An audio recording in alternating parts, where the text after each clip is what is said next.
بانٹتا جس سمت وہ ذیشان گیا، ساتھ ہی منشی رحمت کا قلم دان گیا۔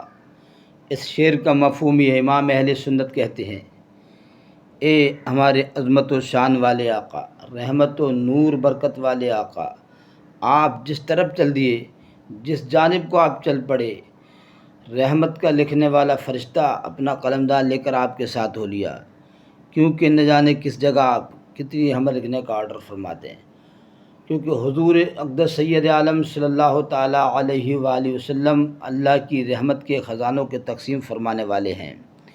آپ نے فرمایا انما انا قاسم واللہ یعطی، کہ دیتا اللہ ہی ہے اور تقسیم میں کرتا ہوں۔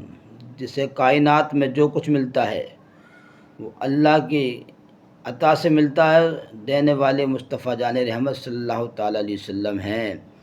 حضور مفتی اعظم ہند کہتے ہیں، بتا دے کوئی کسی اور سے بھی کچھ ہے پایا، جسے ملا جو ملا وہ ملا مدینے سے۔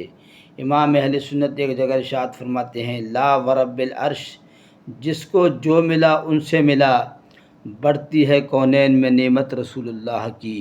مرشد گرامی کہتے ہیں، جہاں بانی عطا کر دیں، بھری جنت ہبا کر دیں، نبی مختار کل ہیں، جس کو جو چاہیں عطا کر دیں۔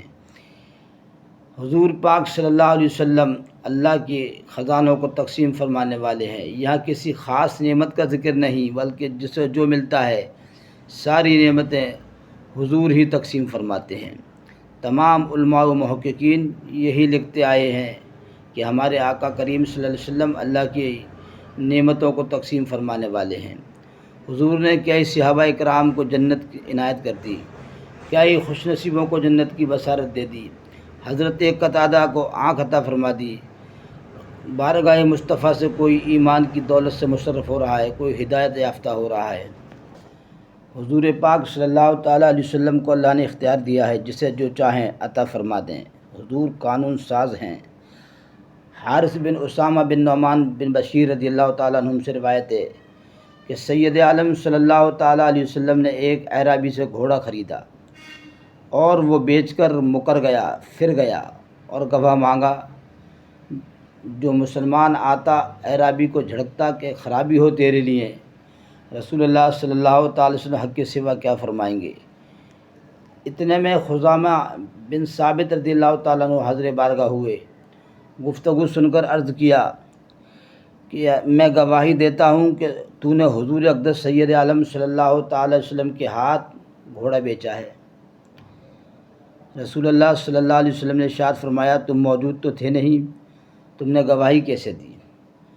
عرض کیا خزامہ بن ثابت نے، یا رسول اللہ، میں حضور کی تصدیق سے گواہی دیتا ہوں، کیونکہ میں حضور کے لائے ہوئے دین پر ایمان لایا اور یقین جانا کہ حضور حقیق فرمائیں گے۔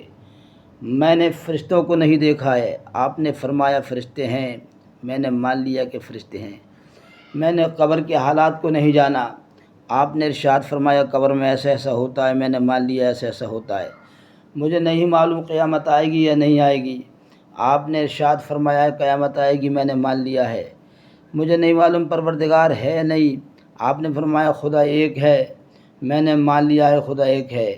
یا رسول اللہ، جہاں میں نے ان تمام چیزوں کو آپ کے کہے سے مان لیا ہے، وہاں میں نے یہ بھی مان لیا ہے کہ آپ حق فرمائیں گے۔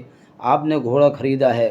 حضور پاک صلی اللہ تعالی وسلم خزامہ بن ثابت کی باتوں سے بہت خوش ہوئے اور آپ نے ارشاد